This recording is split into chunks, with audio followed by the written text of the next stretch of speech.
Hello everyone, my name is Adam, and welcome into this week's trip down the Homeward Path.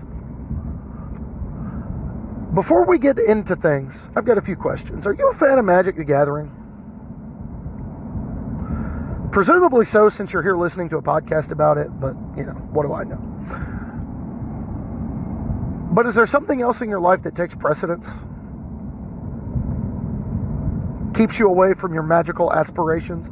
A job, a career, partner, spouse, children, any and all of the above. Listen, I'm right there with you. I have a wonderful wife, 3 children, full-time job, and a lot of extracurricular commitments that make it really difficult to devote the amount of time, finance, and energy that high-level competitive Magic normally takes. But in spite of that, are you, like me, relentlessly seeking improvement every time you get a chance to play? If that sounds like something you're interested in, then I suggest you hop in and buckle up. Now let's go for a ride. But it's a good time to remind you that we are brought to you by the following sponsors. PureMTGO.com is one of the largest depositories of Magic content on the web. They've got a little bit of something for absolutely everyone. And I do mean everyone. So head over there, check out their collection of stuff. While you're at it, I understand that the arena grind can feel like a bit of a slog, especially if, like me, you're traditionally at least a free-to-play player. But thanks to our sponsor at Grey Viking Games,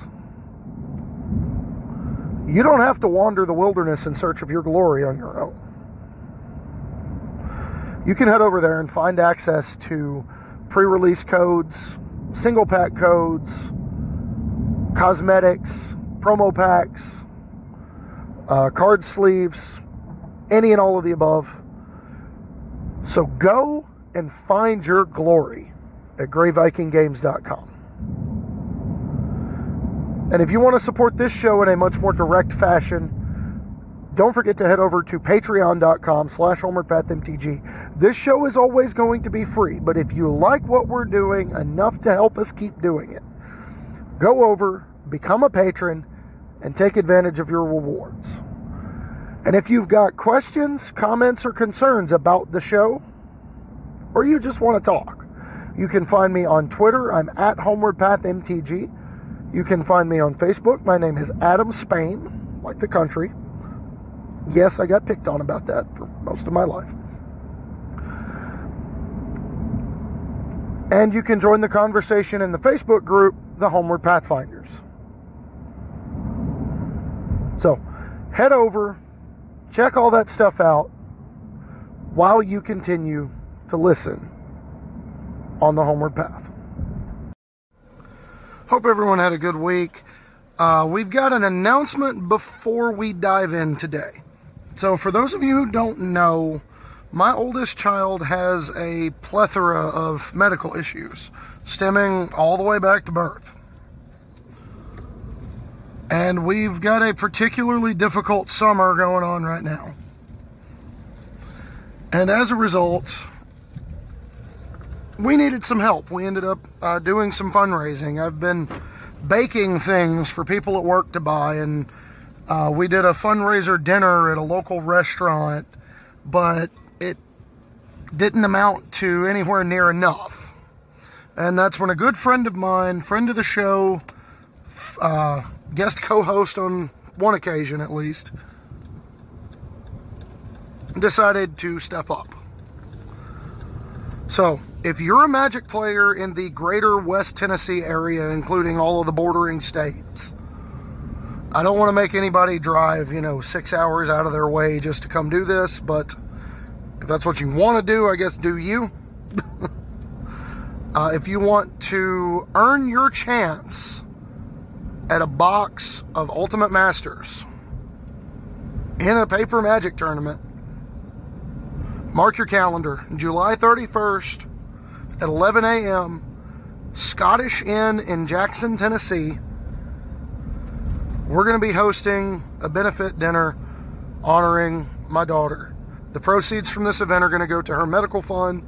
We'll be doing some silent auction items.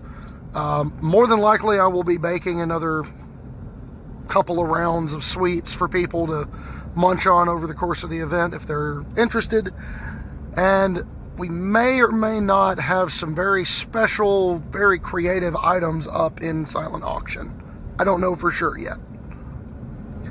But for the particulars of the main tournament itself, the venue will seat about 50 people.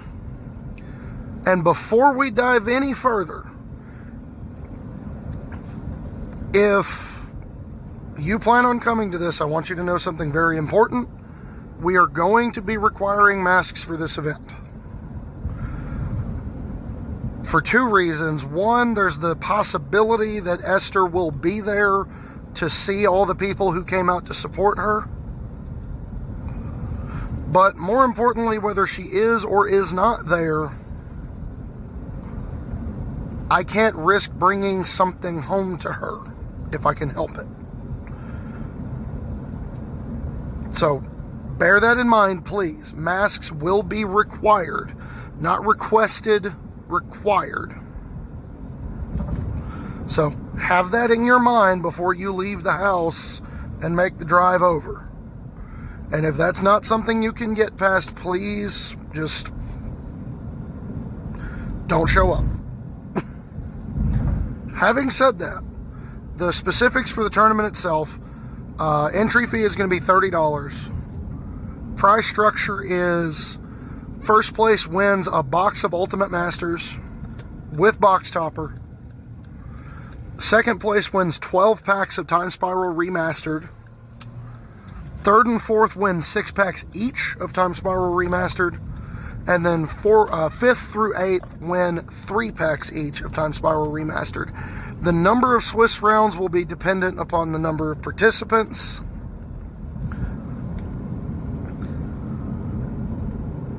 And I'm hoping it's going to be fun. The format will be modern, but if you want to come and show your support but can't play in the main event, if there's room, again, the venue will hold about 50 people. If there's room, we will be doing Commander games off to the side. I mean, we have Brian Canada. We have Cure for the Common Game on hand. Why would we not play Commander? You don't even need to bring a deck. He's got over 700 of them. So, mark your calendar, July 31st, 11 a.m., Scottish Inn, Jackson, Tennessee. Bring your modern deck and $30. Earn your chance to win a box of Ultimate Masters and show your support for a member of the Magic community. So without further ado, let's dive into the show now that I've wasted 5 minutes of your time.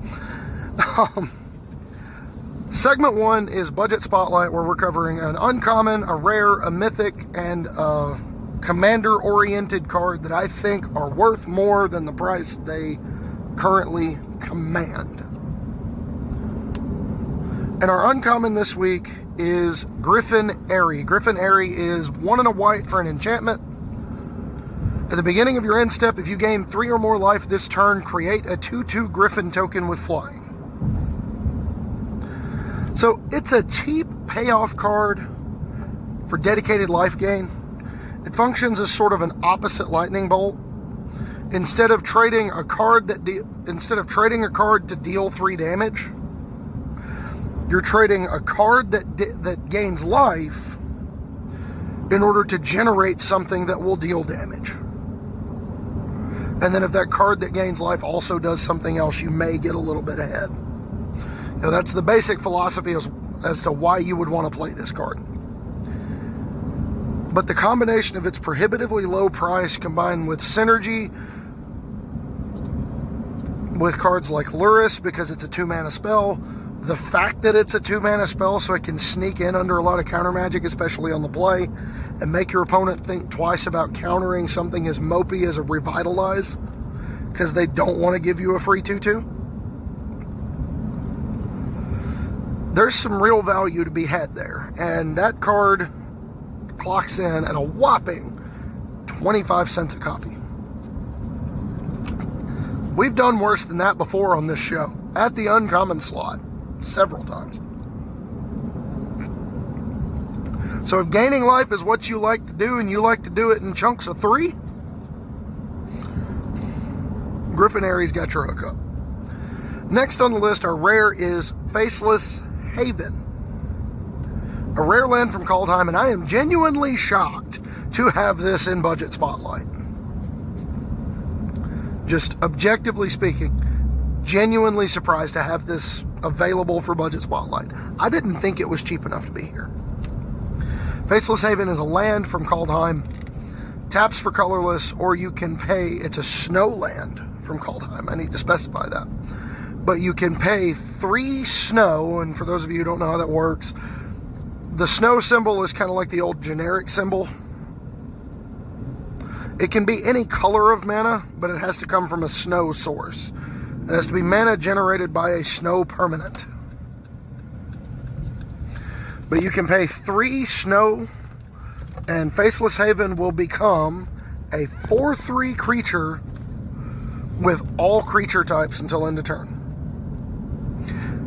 And the reason I'm surprised about the price on this is this thing is $2.50 for what I would argue is today and going forward, unless we get something crazy in the fall set, the best creature land available in Standard.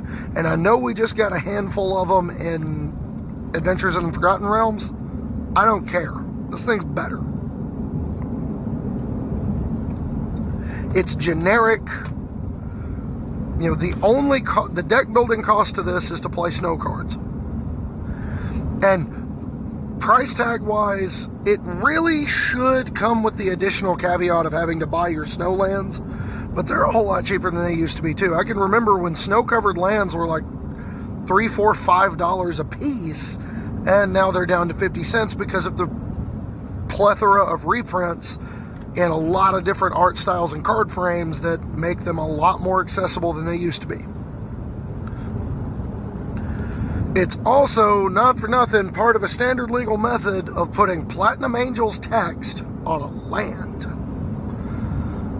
An interaction powerful enough that it got itself banned in the standard 2022 format on Arena, but is currently still legal in paper Standard, and they're saying as of now they have no plans on changing that. We'll talk more about that in a little bit. So our mythic for this week is Amaria's Call. It is 4 and triple white, I believe. I can't remember off the top of my head. Or a land. It's a double-faced card. It's one of the modal double-faced cards. It's the white mythic double-faced card, right? You know, the white counterpart to Shatterskull Smashing, or Agadeem's Awakening. And what it does is it creates 2 4/4 angel tokens with flying, and non-angel creatures you control become indestructible this turn. Or on the back side, it's a white land that can enter untapped for the cost of 3 life.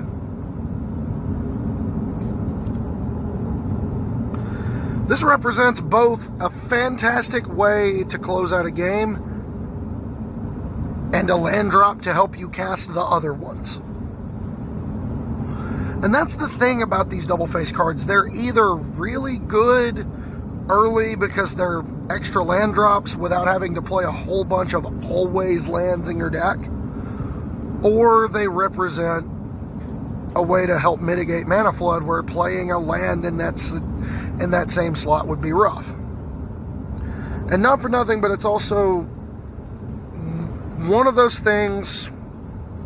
It's also both of those things, the ability to be a fantastic way to close out the game and a land, but it also has random synergy with cards that it really, like, similar situations, you know, 7 mana, 8 power flying creatures, or land drops don't normally have, notably the ability to be found with cards like Augur of Bolas or Selendi Visions, depending on your format of choice. The 2 in my mind obviously are Commander or Standard.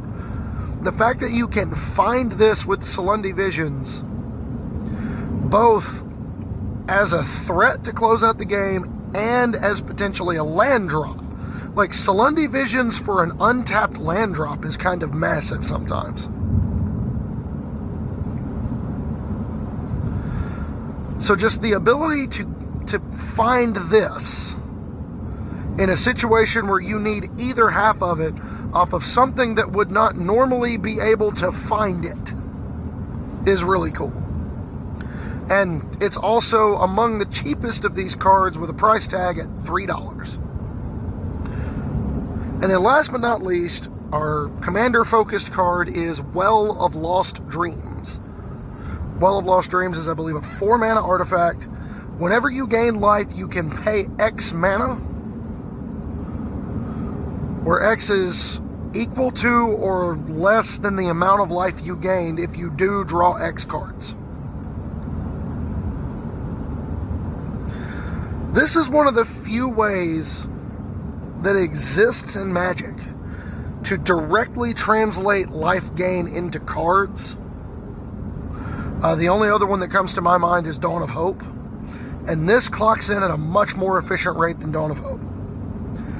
Because, for example, this alongside of Revitalize, it represents 5 mana, draw 4 cards.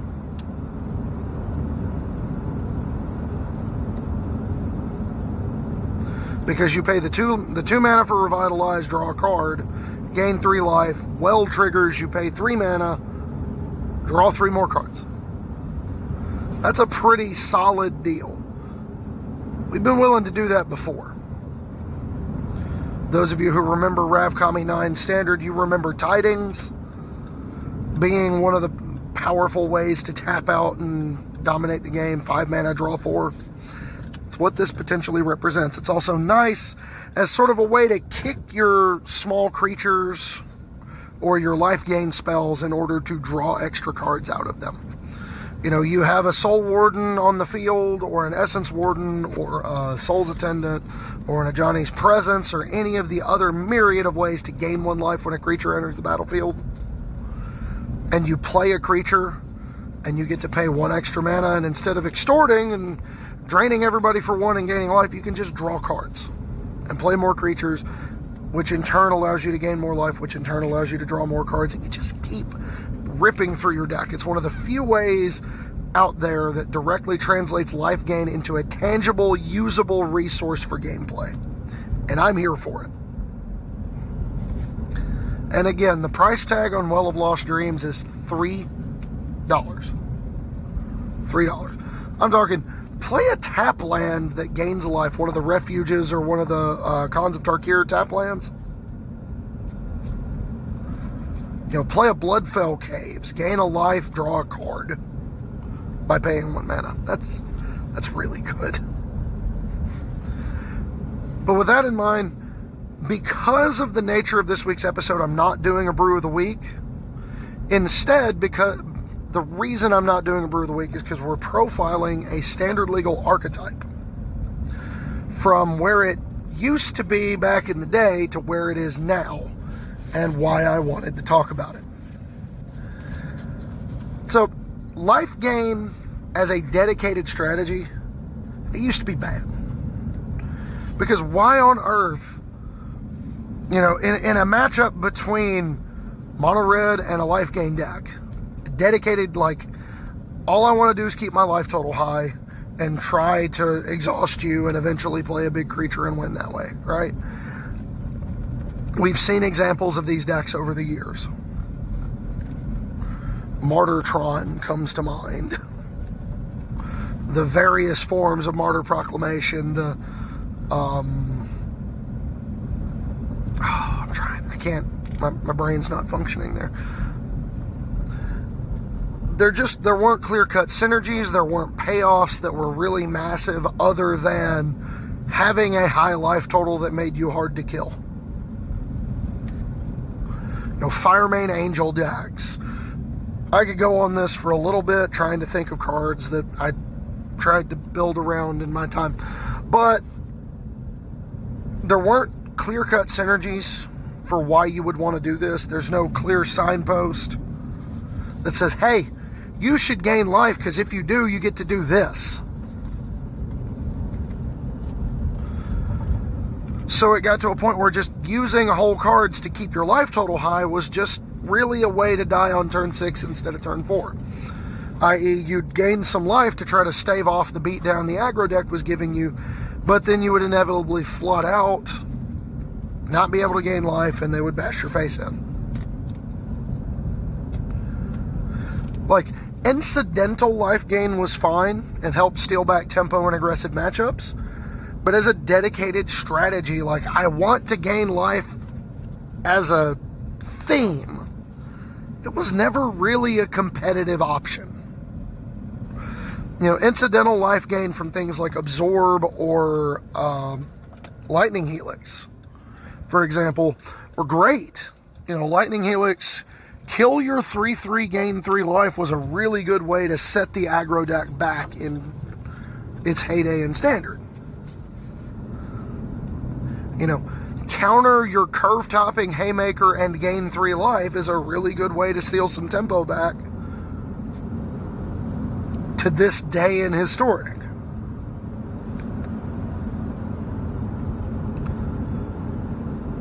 But things kind of started to change. I can't remember, I want to say it happened before or right after Rise of the Eldrazi released. We got Soul Warden was in Standard, Soul's Attendant got reprinted or printed the first time in Rise of the Eldrazi, and then I want to say it was the core set after all of that that we got a Johnny's Pridemate and Sarah Ascendant together in Standard. Very briefly. I think one of them had gotten printed in the prior core set and the other one was in the Standard Legal one for post-rotation. So we had a few months where we got to play Soul Sisters. There was finally, at that point, a clear reason to be interested in gaining life, because Sarah Ascendant and a Johnny's Pridemate told you point blank, hey, if you can trigger a lot of life gain events and get your life total high, we are really stupid efficient creatures.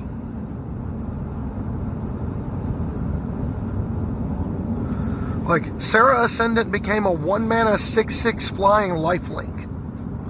A Johnny's Pridemate would frequently be a 2-mana 4/4.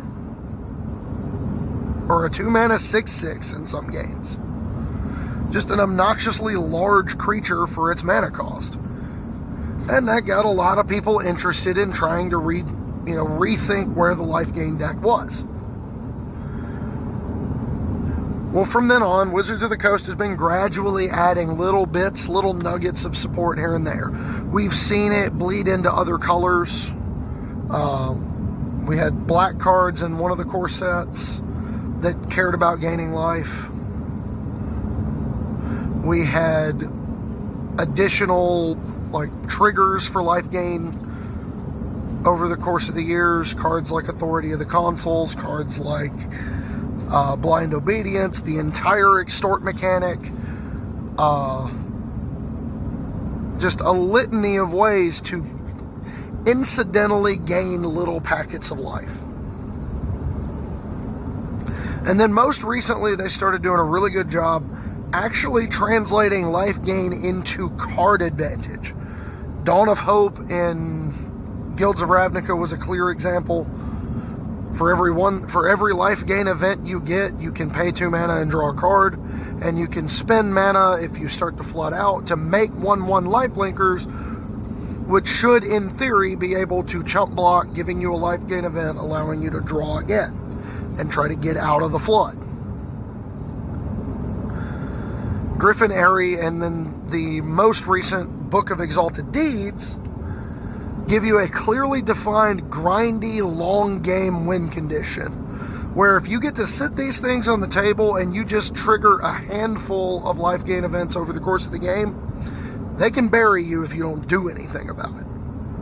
Either by keeping the creature population under control, or by destroying the permanents themselves, which require more specialized removal, as they are an artifact and an enchantment, respectively. And then in Kaldheim, we got a card like Righteous Valkyrie. We got Heliod back in Theros Beyond Death alongside Daxos as another life gain enabler.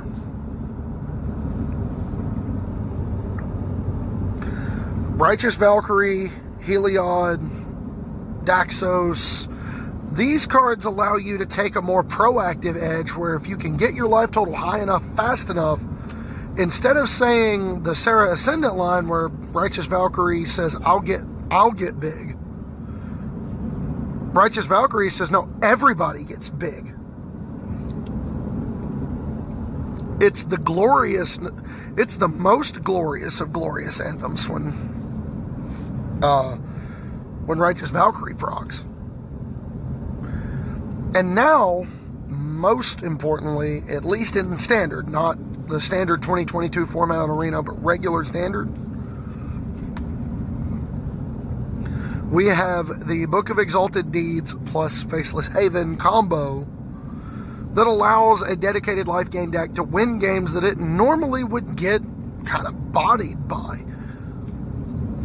The sacrifice matchup was not great. You could obviously get milled out. You could have a control player that would just kind of grind you down, and, you know, just as long as they weren't dead, it didn't matter. They would eventually get there. And now you have something that resembles inevitability over everybody if you are allowed to get to the mid game. And that's terrifying. So, what does this archetype do well? Well, first and foremost, it absolutely dominates a less than stellar draw from an aggro deck, from an aggressive deck, or like a pure aggro or an aggressive mid-range deck. If your draw isn't nutty, you're going to fall behind, because you are not going to get the pressure that your deck is accustomed to getting early in the game. You use a wonderful combination of your creature's inherent size and then the ability to grind with some of your other cards. You're great against decks packing light removal suites or light interactive suites, because you have a lot of different permanents that affect the game in different ways. I.e., Griffin Airy can come in under a lot of counter magic, so the opponent has to respect it if they want to not have to care about your Revitalize. Same goes for Book of Exalted Deeds, but with that, they also have to consider that you may establish the prison lock on them and just make it to where they can't win. For those of you who don't know how that works, Book of Exalted Deeds can put an Enlightened counter on an Angel, and that permanent gains while you control this permanent. You can't lose and your opponents can't win.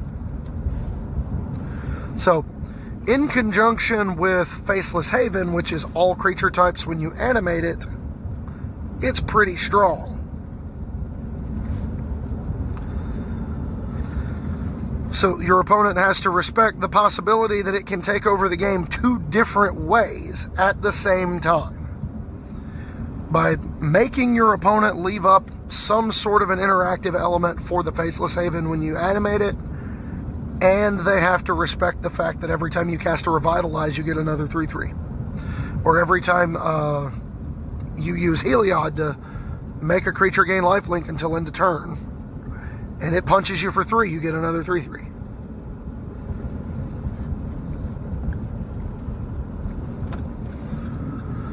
You can also steal games against slow decks because cards like Airy and Book get in under a lot of interaction. And the interactive answers available in formats are either not plentiful or are not useful against a wide enough range of permanents. Where do we struggle? Control decks with a good number of sweepers. If they can keep your board clear and interact with your life gain elements and just let you sit there with a bunch of payoff cards sitting on the table not getting triggered, it can be a bad time. The red-black X sacrifice matchup specifically, where cards like Claim the Firstborn, is obnoxious against Righteous Valkyrie. We've encountered this scenario on at least one occasion where we played Hunt for Specimens, made a 1/1, played Claim the Firstborn to take Valkyrie, and then played the lesson that we got off the Hunt for Specimens, which was Necrotic Fumes, to exile the Righteous Valkyrie that I stole from you to exile another one of your creatures. That's pretty stinking strong. That's a really good way to pull way ahead on tempo, is to spend 4 mana to exile 2 of your opponent's creatures.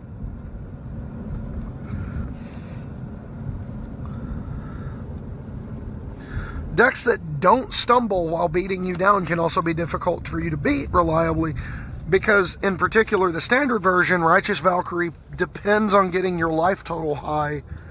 Cards like Righteous Valkyrie, Speaker of the Heavens, want you to get your life total high in order to start taking over the game. And if they're bashing your face in early in the game, it can be really difficult for you to get to the point where you can.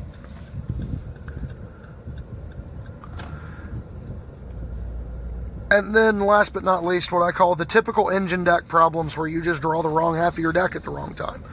You draw like double Valkyrie and no other creatures. So you're left, cycling a bunch of life gain cards trying to find them, but you never find them. Or you play Heliod with that board, but you don't find Daxos, or the deck losing to itself model. And then of course there are the issues unique to each variant, like the ones that are really light on removal in order to be more proactive tend to be bad against decks that can go wider than them. I played a game against the typical mono white life gain deck with white blue Magecraft, and I just ended up getting 10 spirit tokens out of multiple Clarion Spirits, getting a Lyn and Light Scribe down, and then doing obnoxious things with Mentor's Guidance and Show of Confidence. So, by no stretch of the imagination am I going to pretend that this deck is broken, busted, or too good, or anything of the sort. It is. It's going to be a deck that a lot of people play. But it's not going to be a deck that I think actually comes to define a format.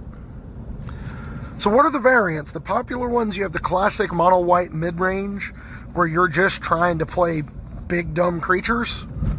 You want to get Daxos down on turn 2, you want to get Valkyrie down on turn 3, you want to get another Valkyrie down on turn 4. By then you should be able to get Heliod down with Devotion, so you can gain the life from the Valkyries, which in turn puts counters on them, thanks to Heliod, and also in turn, allows the Valkyries to trigger, and then you just end up beating them to death with a couple of giant creatures in the air, while they can't get through your indestructible creature or your other creature with a giant backside.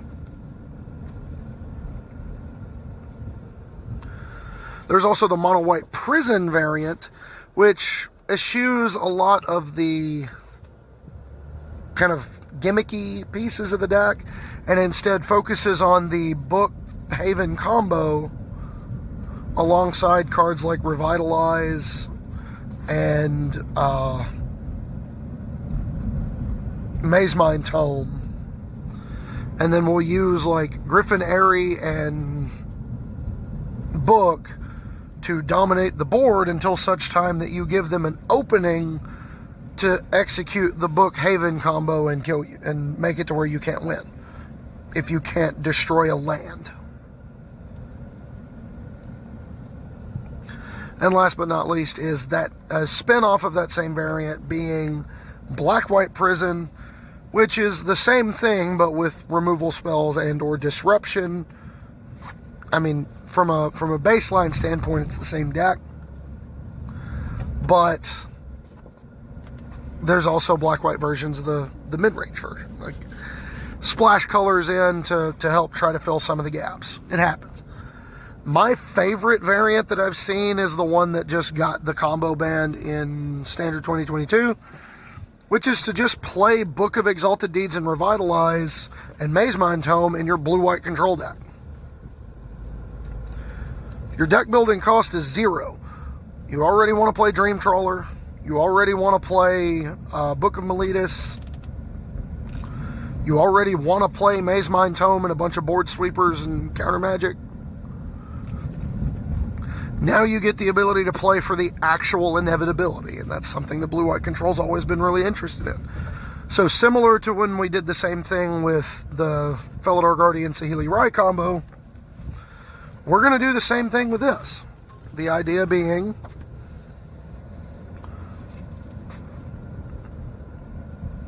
we have a combo that our opponent has to respect, and while they're worried about the combo, we can keep control of the game, draw cards, counter key threats, and, you know, anytime we happen to draw a Revitalize with a couple of payoff cards on the board, we can generate pressure.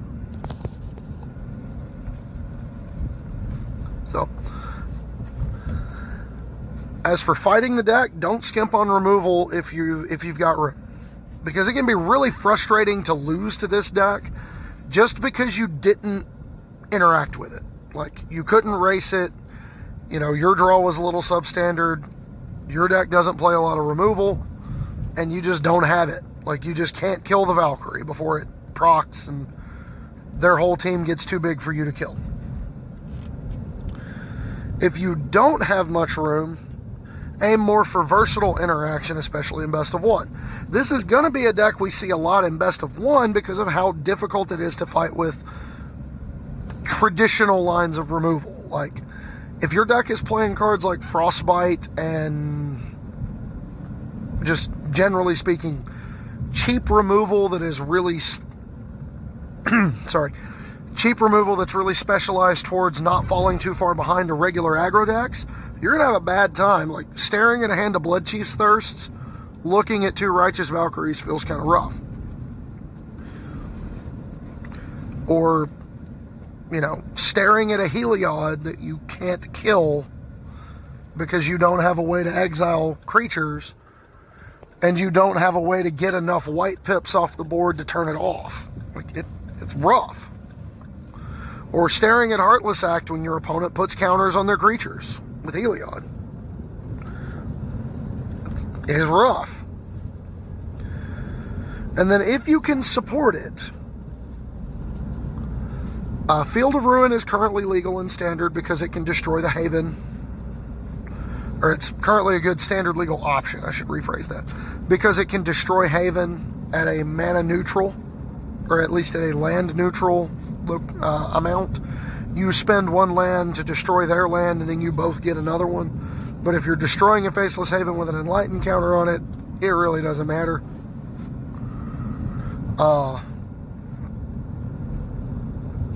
And also, one that's going to be in Standard after rotation that does a very similar thing is Cleansing Wildfire, which destroys a land, the opponent goes and gets a basic, and you draw a card. That's another good way to clear out the combo, so that at the very least you can just worry about fighting the permanents on the board, not whether or not you can get rid of a land. So, closing thoughts on this deck, or this archetype. While this archetype is by no means a world beater, like, I don't think it's been a hard bias to get past, honestly, because I played Magic for, what, 16 years? 17 years? And up until very recently, life gain decks were seen largely as gimmicky, not very good. There's no incentive to play them. Like, you're either all the way in on it and it's still not good enough, or you just don't bother with it. You know, that's the mentality I've had grilled into my head since I started playing Magic.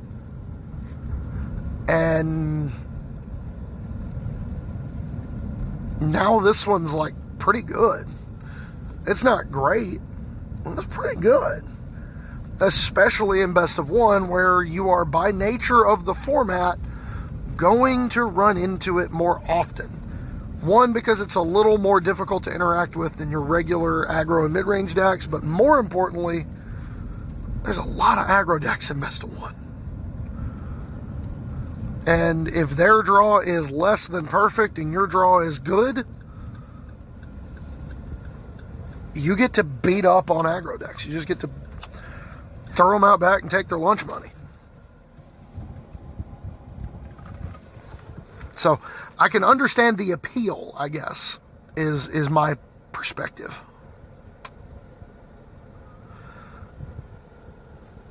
But I do think, similar to Nexus before it, this archetype is going to struggle in sideboarded games, especially if it becomes popular enough that people actually start, like, sideboarding for it. You know what I mean? Like, Nexus started to fall off as people started playing more interaction. Gyruda combo started to fall off as more people started playing counter magic again. I think this is going to be the same situation, where it's good, but I don't think it's going to be something that just breaks the game in half or anything of that nature. So, with that in mind, that's all I've got for this week, everybody. We're going to be back next week answering a Twitter question that was posted to me. Next week is going to be 5 decks that define me as a player. Because I wanted to do an answer right then and there, and then I wanted to do what Mason did, which was to, do a note and flesh it out a little bit. And I said, why flesh it out a little bit when I can just get everything out in an episode that maybe somebody will be interested in? So, with that in mind, that's all I've got for this episode. You've got questions, you've got comments, you've got concerns, leave them down in the comments below. Remember, if you're interested in getting a chance to win a box of Ultimate Masters, July 31st, Scottish Inn, Jackson, Tennessee, 11 a.m. Wear your mask, bring your modern deck, and come say hi. And with that, it is time for the long overdue return of our favorite segment. If I can get it to pull up.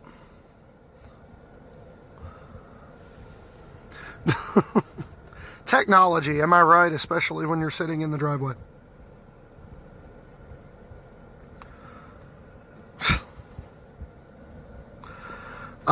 Twitter, our first one from Twitter is Brad.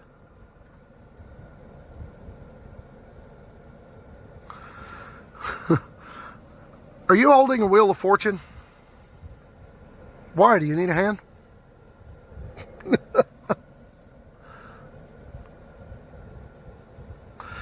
To which he then said in a follow-up post with an image of Scryfall where he was trying to, he had happiness typed into the search bar and it said no cards found. He says, would you look at this? I knew it.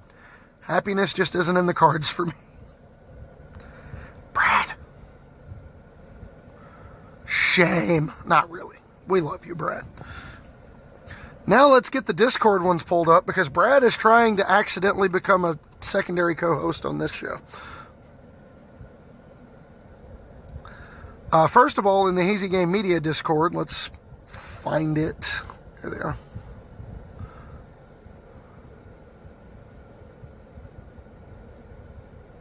I said, I'm testing a version of the Witherbloom Tokens deck that splashes red for Claim the Firstborn, Acheron War, and Korvold. Why? Well, it's a sacrifice I'm willing to make.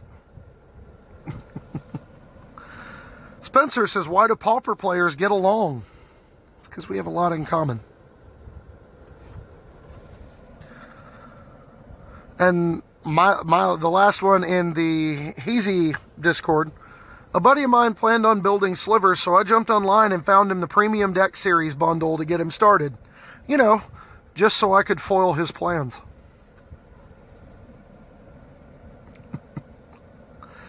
I don't care if y'all like it or not, I do.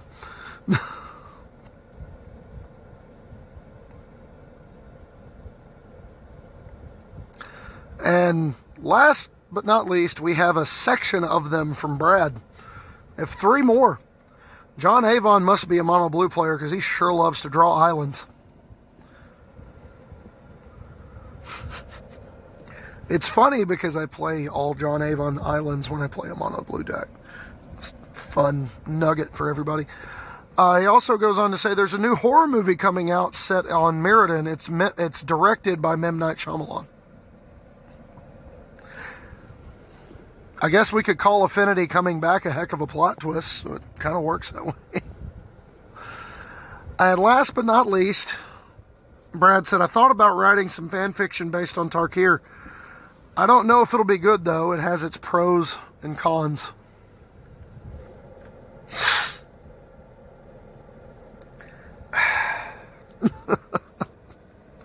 That one was bad even for me. But with that in mind, again, thank you everybody for listening. Again, the outpouring of support we've gotten so far in this entire situation has been nothing short of mind-blowing. And for those of you who are able to come to the benefit tournament, I look forward to seeing you. But we have to sign off now. And with that in mind, laugh hard. Gain some life for profit. But be kind to each other. Everybody's got stuff we're going through right now. Okay?